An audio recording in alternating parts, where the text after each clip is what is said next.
The content of this video is just a view of speaker. Before taking any decision, please consult with professionals. नमस्ते दोस्तों, मैं advocate Atul Kumar Sharma GST pro network में आप सभी का स्वागत करता हूं और आज हम बात करेंगे जीएसटीआर 1 के बारे में फॉर क्यूआरएमपी टैक्स पेयर्स।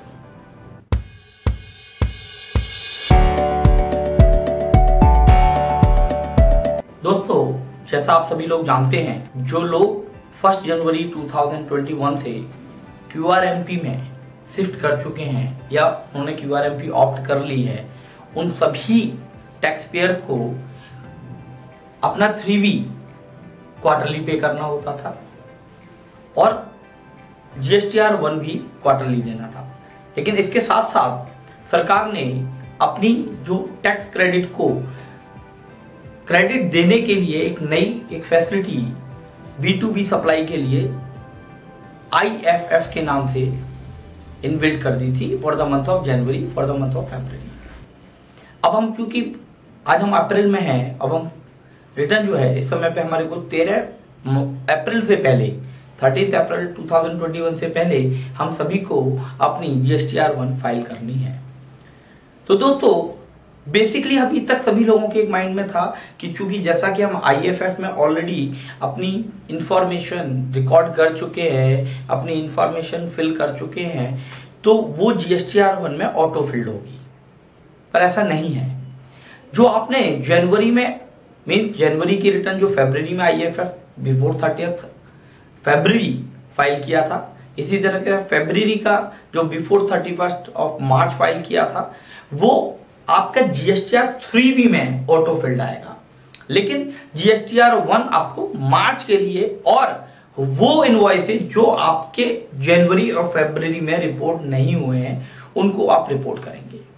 तो एक जो बेसिक पॉइंट था वो बहुत क्लियर हमारे माइंड में हो गया कि जो बेसिक लोगों ने बताया था या जो जनरली परसेप्शन थी कि हमारा जो Q1 आएगा, जीएसटीआर 1 आएगा क्वार्टर 4 का, वो ऑटो फिल्ड होगा। मींस जो हमने IFF फरवरी में और मार्च में जो फिल किए थे for the month of January, for the month of February, वो ऑटो फिल्ड होंगे।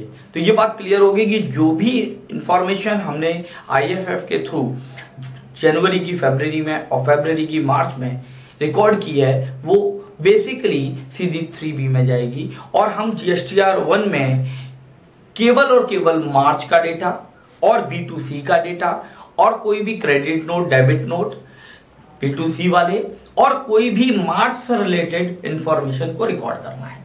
इसके अलावा अगर हमने जनवरी और फरवरी में कोई भी इंफॉर्मेशन IFF के थ्रू रिकॉर्ड नहीं की है, तो हमारे को अपने जीएसटीआर 1 में वो जनवरी का, फरवरी का और मार्च का सारा डेटा देना है। मींस यहाँ पे बहुत क्लियर हो गया कि जो डेटा हमने अभी तक रिकॉर्ड नहीं कराया है वो जीएसटीआर 1 में हमारे को क्वार्टर के लिए देना है। जो हम ऑलरेडी प्रोसेस कर चुके हैं वो हमें यहाँ प्रोसेस नहीं करना है।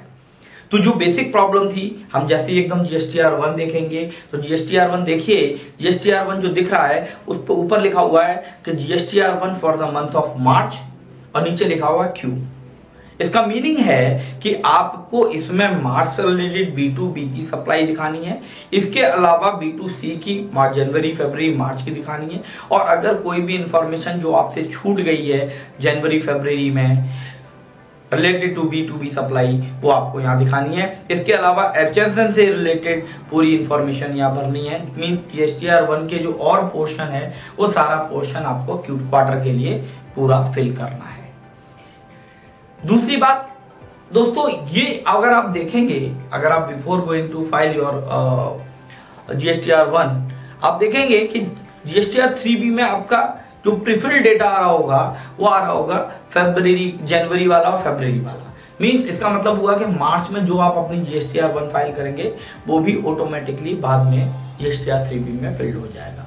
तो दोस्तों, कभी भी आपको घबराने की जरूरत नहीं है कि आपने जनवरी में और फरवरी में जो IFF के थ्रू जो डेटा डाला था वो जीएसटीआर 1 में नहीं आ रहा है और आप कहीं दोबारा से उसे डालते हैं तो उसमें error with process with error आ जाता है और उस पर लिखा होता है कि ये डेटा ऑलरेडी सबमिटेड है। तो दोस्तों इसीलिए आज हमारा ये वीडियो था कि कहीं कंफ्यूजन ना रहे, लोग बड़ा परेशान होंगे इस चीज को देखते हुए कि जीएसटीआर 1 में हमें प्रीफिल्ड डेटा नहीं दिख रहा है और वो दोबारा डालने की कोशिश करेंगे तो दोस्तों कोई आवश्यकता नहीं है, वो आपका डेटा ऑटोमेटिकली 3B में ऑटो ड्राफ्टेड में आएगा। इसी तरीके से 2B का डेटा तो आपको पता ही है, तो 2B का data every month on the basis of your IFF और GSTR1 के थ्रू, अगर आप GSTR1 मंथली फाइल करते हैं तो 11th को, और GSTR क्वार्टरली फाइल्ड होती है तो 13th को आपका जो 2B में ट्रांसफर हो जाता है। तो दोस्तों ये आज हमारा एक आपके सामने एक वीडियो है जो QRMP का एक पार्ट था, क्योंकि QRMP स्कीम आने पर हम लोगों ने एक डिफरेंट तरीका से देखा था। आज हम QRMP के बाद डिफरेंट तरीके से इसको देख रहे हैं। जैसे कि मैंने आपको बताया कि अगर आप देखेंगे तो आपने जो B2B सप्लाई की थी जनवरी में एंड फरवरी में, वो सारी की सारी आपकी ऑलरेडी प्रीफिल्ड हो गई है। इसके अलावा GSTR1 में B2C सप्लाई और B2B for the month of March और एनी डेबिट नोट और credit note which has been recorded in the month of March will be auto populated in 3B.